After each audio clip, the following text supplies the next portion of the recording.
Today we're joined by Minister of Economic Opportunity, Alan Wynne. So welcome to News 24 and Fin24.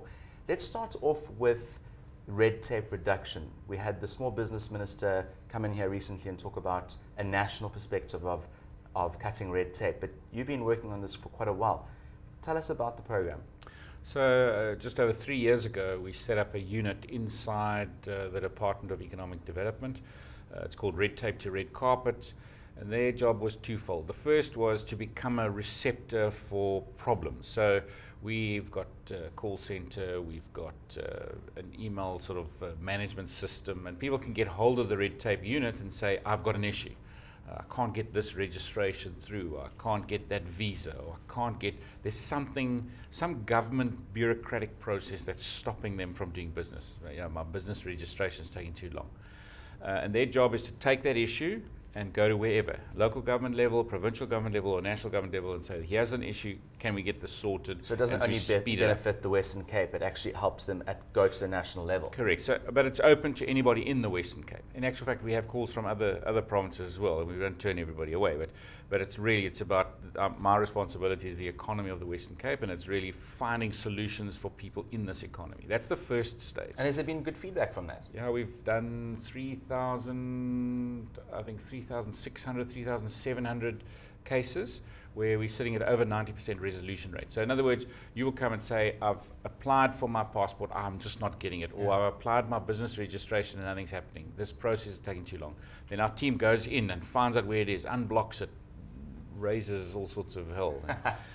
And sometimes they're not the most favorite people, but that's the job, is doing the job that no one wants to do. So when people phone and say, well, I'm going to report you to the Premier because you're digging in my department or whatever, then I know things are working. Good.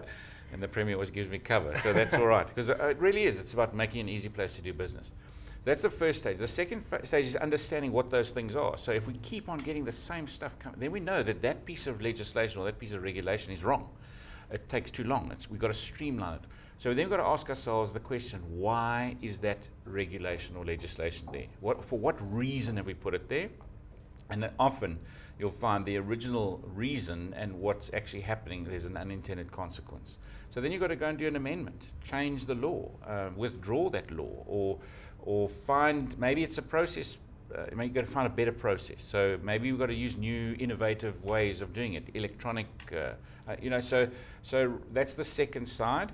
And now we're moving to the third, which is proactive, which is much more difficult because you don't know, but it's assuming that something is going to be in the way, or saying, what do we need to do? My eventual sort of aim is, how do we make this a brand of an easy place to do business? So if people say to you, where's it easy to do business in the world? People are going to say, at southern tip of Africa, that's where it's easy. But that's the eventual aim. But doesn't government, no matter where you are in government, even in Western Cape, isn't it quite slow? Certain projects, certain things. So cutting the red tape at the front level might be fast, but changing things at the back that are bigger, doesn't it frustrate you? Any big organization is a slow organization, but that's why we need innovation.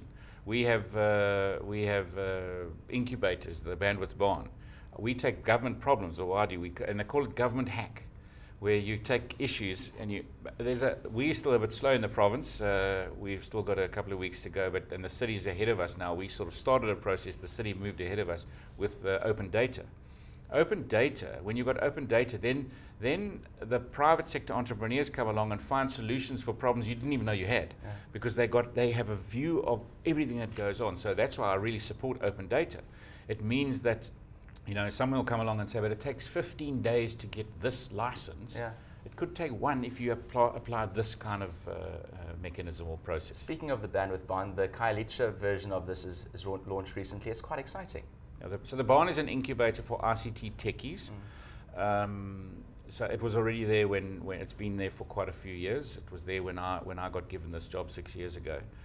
And it's an amazing, exciting place. If you really want a day that invigorates you, go and spend a day at the barn, because you come into contact with those kind of techie entrepreneurs, and they really are. They blow your mind with some of the things they're doing. And so we started a program of how do we, it was almost by default, the Minister of Finance from Mauritius came to visit, and he said, I want to see something. And so I said, what do you like? He likes tech stuff. So we sent him to the barn. And he came back and he said, I want one. Yeah. And our guys went over and helped them set one up. And then I thought about it, and I thought, you know, if you have linkages to these incubators in other parts of Africa, what happens is they become the natural spaces for entrepreneurs to work together.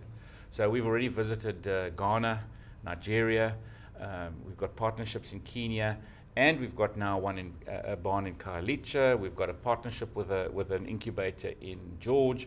It's about building a network of incubators because they all work together and they start sharing solutions. If you go to the barn here, the one in Woodstock, which has been around for a while, you'll see how it clusters various like businesses. So Google have invested into a like incubator next door. Other businesses don't want to go away because they like the energy, they like the thought patterns and the network space. Because when those entrepreneurs network, you know, they come up with other solutions, and they you know, you have a networking session, put the problems on the table, and somebody will start a business. And Cape Town's all about being the digital center of Africa, so it all works towards that. Absolutely. And I mean, Gauteng's trying to be the same. So is there competition between the two cities, provinces? There's always competition, but competition is healthy. Yeah. And I think it's you know, I actually see us, and that's why I said, you know, it's not about everything here. It's about how do we link in with other centers. Exactly. How do we link in with other major cities in the country, but also other major cities on the continent, and how does that become a trading platform? Collaboration is key. Exactly. Partnerships. Yeah.